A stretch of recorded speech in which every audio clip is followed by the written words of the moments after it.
कैसे देखते हैं जीत?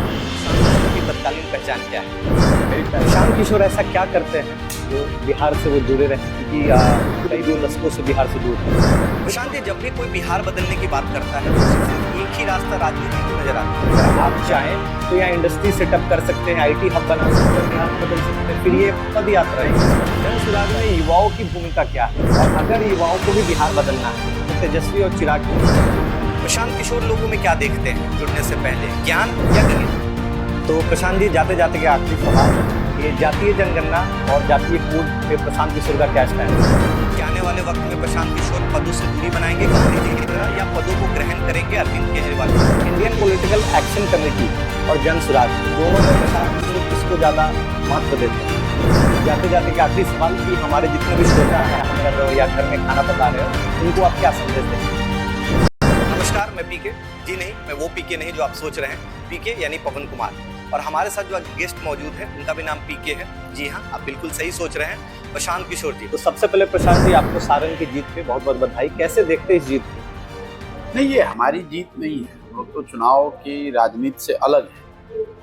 हम लोग तो अपनी पदयात्रा ही कर रहे हैं। जनसुराज परिवार से पदयात्रा के दौरान शिक्षकों से मुलाकात हुई। जनसुराज परिवार के एक सदस्य के नाम पर सबकी सहमति हुई कि भाई शिक्षकों के साथ जो यहाँ, चूँकि शिक्षा जनसुराज का एक सबसे महत्वपूर्ण प्राथमिकताओं में एक है, तो लोगों की ऐसी बात चर्चा हुई कि भाई कोई एक व्यक्ति लड़ना चाहिए। तो हम लोगों ने इतना ही कहा है कि भाई अगर आप समझते हैं कि यहाँ के राजनीतिक दलों ने शिक्षा की उपेक्षा की है, शिक्षकों की उपेक्षा की है, तो आप उन्हें वोट न देकर किसी दूसरे विकल्प को, किसी दूसरे निर्दलीय प्रत्याशी को मदद करें। अब उन्हीं निर्दलीय प्रत्याशियों में एक प्रत्याशी जनसुराज परिवार का भी था जो कि जीत कर आया है।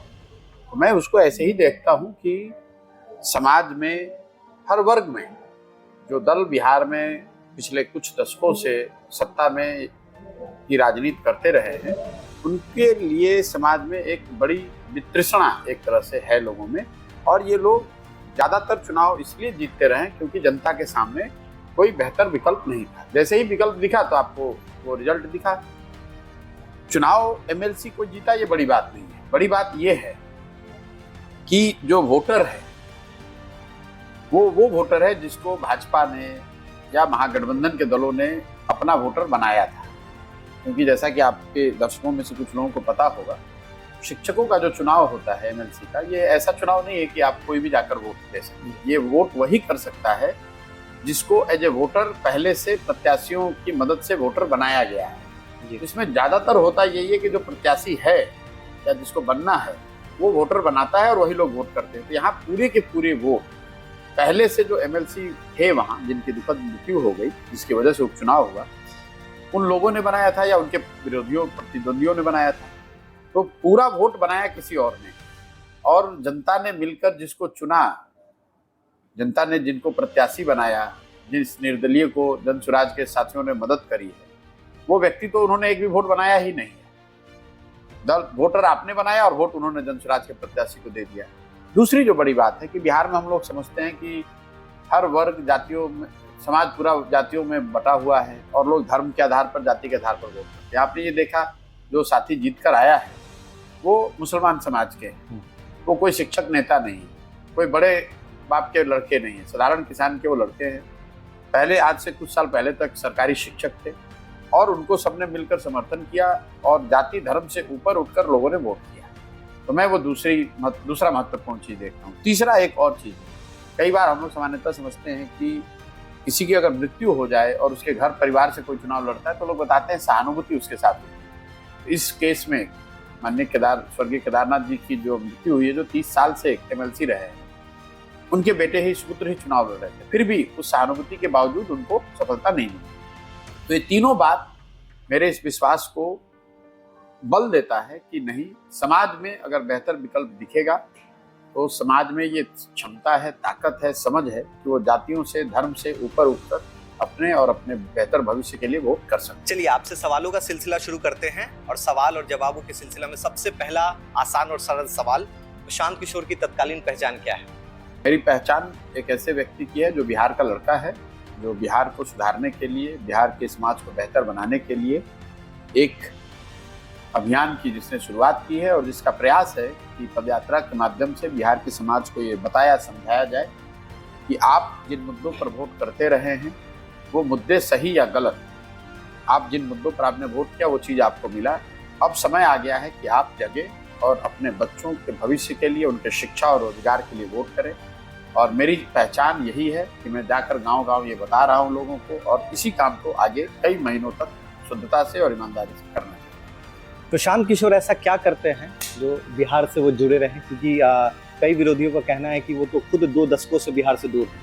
बिल्कुल, मैं तो बिहार में था ही नहीं, 2 दशकों से क्यों, मैं यहीं पे पला बढ़ा हूँ, लेकिन पिछले 10-15 साल में जरूर बाहर रहा हूँ।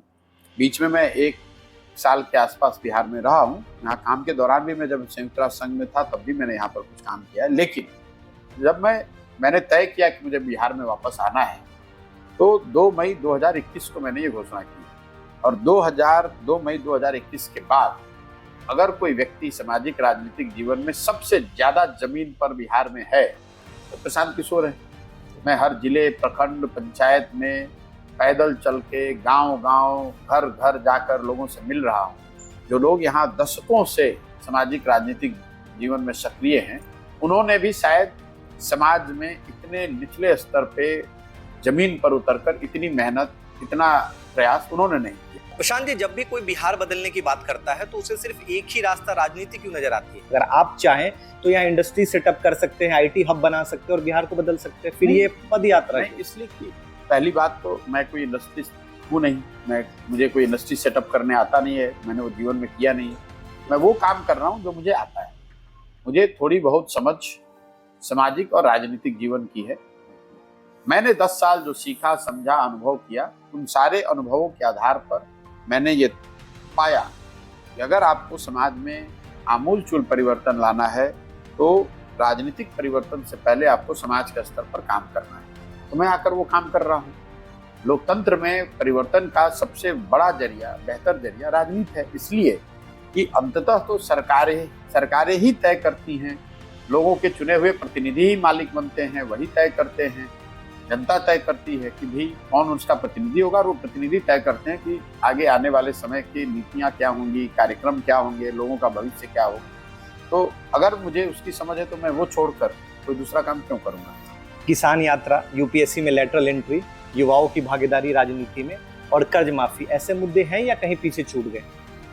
नहीं, सारे मुद्दे हैं मेरे दिमाग में। जो है, अगर बिहार में सुधार लाना है तो आपको जमीनी स्तर पे डिसेंट्रलाइजेशन, मेरे जो 2 महत्वपूर्ण मेरी वैचारिक सोच का हिस्सा है वो है सत्ता और संसाधन का विकेंद्रीकरण और दूसरा लेटरल एंट्री। और उस पर मैंने डिटेल, बहुत विस्तृत चर्चा की है कि क्यों ये होना चाहिए। दुनिया भर में जहाँ पर भी तरक्की लाई गई है वहाँ पर सत्ता और संसाधन का विकेंद्रीकरण किया गया है। जब तक आप लोगों के पास, लोगों के करीब सत्ता और संसाधन को नहीं डालेंगे, उनको अधिकार नहीं देंगे, तब तक पटना में, दिल्ली में बैठकर अफसरों के हाथ में या कुछ नेताओं और मंत्रियों के हाथ में सारा पावर और सत्ता अगर सिमटा रहेगा तो लोगों की जिंदगी उससे नहीं सुधर सकती है। लेटरल एंट्री को लेकर मेरी सोच ये है कि जो समाज में सबसे समझदार, टैलेंटेड लोग हैं, वो जरूरी नहीं है कि वो सरकार का हिस्सा है। तो सरकार का जो तंत्र है वो रहे, लेकिन उस तंत्र को और मजबूती देने के लिए ये जरूरी है कि हर वो व्यक्ति जो सरकार का हिस्सा न भी है लेकिन उसकी समझ है, वो विषयों को समझता है, वो समाज की सच्चाइयों को समझता है, उसमें काबिलियत है, उसके लिए ऐसी व्यवस्था बनाई जाए ताकि वो आए और यहाँ पर वो काम कर सके। मान लीजिए कि जल प्रबंधन बिहार में बहुत बड़ी समस्या है, बाढ़ और सूखे, आज तक कोई तोड़ नहीं निकाल पाया, कोई ब्यूरोक्रेट नहीं निकाल पाया, कोई मंत्री, कोई सरकार नहीं कर पाया।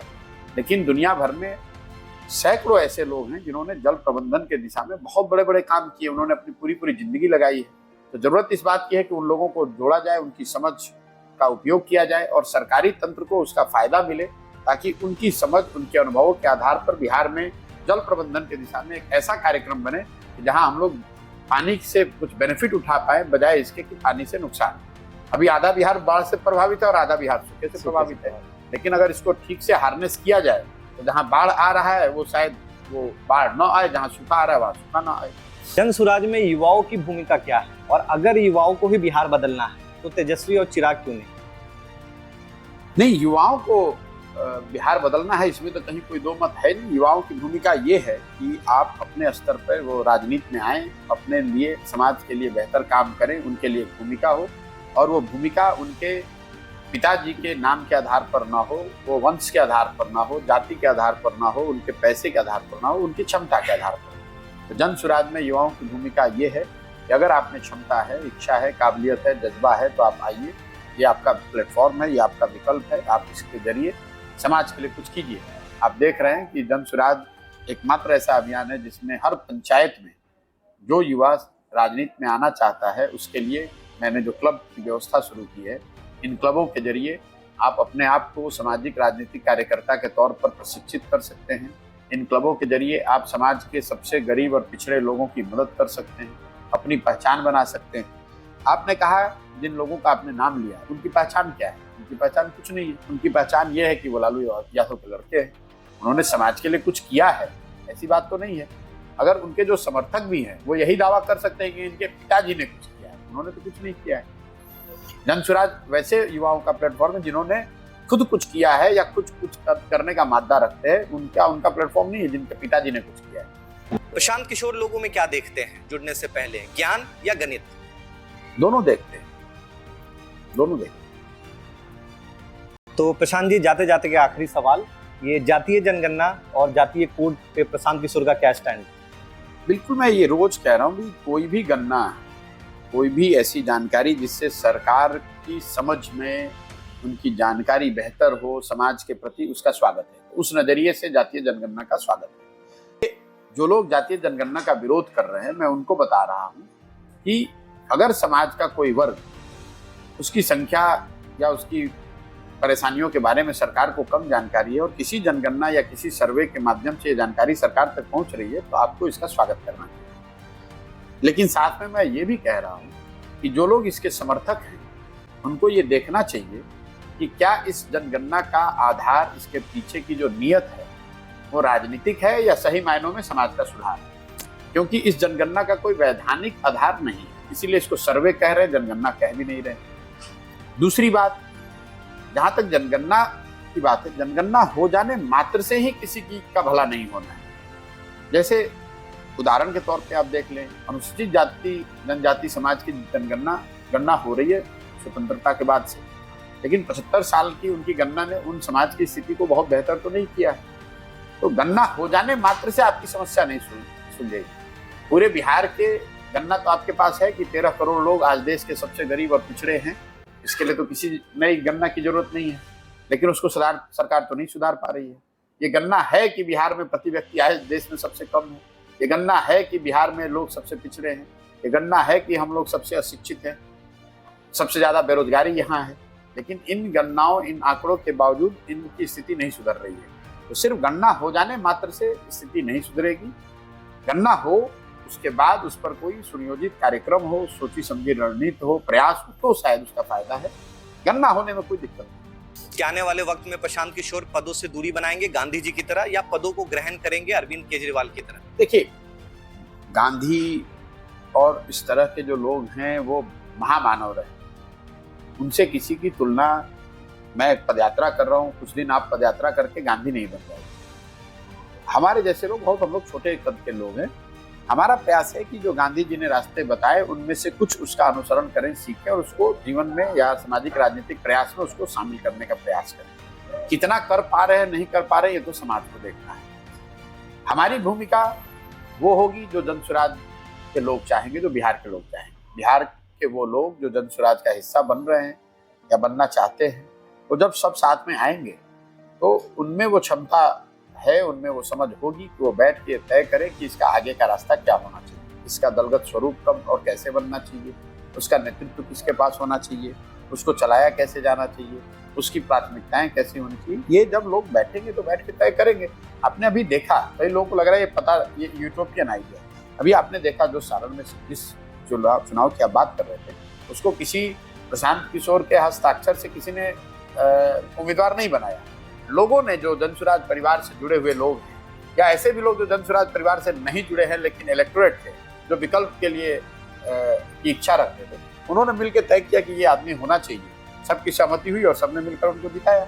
इंडियन पॉलिटिकल एक्शन कमेटी और जन सुराज, इन दोनों में प्रशांत किशोर किसको ज्यादा महत्व देते हैं? मैं महत्व उसी चीज को देता हूँ जिस चीज को मैं कर रहा होता हूँ। मैं जब संयुक्त राष्ट्र संघ में था तो उस काम को महत्व देता था, जब मैं इंडियन पॉलिटिकल एक्शन कमेटी के साथ जुड़ा हुआ था तो उस काम को महत्व देता था। आज मैं जनसुराज कर रहा हूँ तो मेरे लिए जीवन में यही सबसे महत्वपूर्ण विषय है। दुनिया में कोई भी चीज जनसुराज से के पीछे ही है, इसके आगे नहीं हो सकती। जाते जाते के आखिरी सवाल कि हमारे जितने भी श्रोता हैं, काम कर रहे हो या घर में खाना पका रहे हो, उनको आप क्या संदेश दें? मैं उनसे हाथ जोड़कर विनम्र आग्रह करूंगा कि देखिए, आपने नेताओं के नाम पर, दलों के नाम पर, विचारधारा के नाम पर बहुत दिन वोट कर लिया। एक बार अपने और अपने बच्चों के भविष्य के लिए, अपने बच्चे के चेहरे को देखकर उसके शिक्षा और रोजगार के लिए वोट दीजिए। और आप ये विश्वास रखिए कि आप जिस किसी को भी वोट देंगे, लोकतंत्र की ये ताकत है, अगर आप शिक्षा पर वोट देंगे तो थोड़ा कम या ज़्यादा शिक्षा में सुधार होगा। अगर आप अपने बच्चों के रोजगार के लिए वोट देंगे तो बच्चों को रोजगार मिलेगा। अगर आप ये वोट नहीं देंगे, अगर आप जातियों पर, धर्म के आधार पर, भारत पाकिस्तान पुलवामा के लिए, 5 किलो अनाज के लिए, नाली गली के नाम पर वोट करते रहेंगे तो आपके और आपके बच्चों का भविष्य सुधर नहीं सकता है, उनकी स्थिति सुधरेगी नहीं और उनको भी आपके तरह कठिन जिंदगी आगे बिताना पड़ेगा। तो ये थे हमारे साथ प्रशांत किशोर, जिन्होंने सारे सवालों को बहुत ही सहजता से जवाब दिया। हम फिर मिलेंगे अगली कड़ी में, तब तक के लिए नमस्कार, प्रणाम। मैं पवन कुमार सिंह।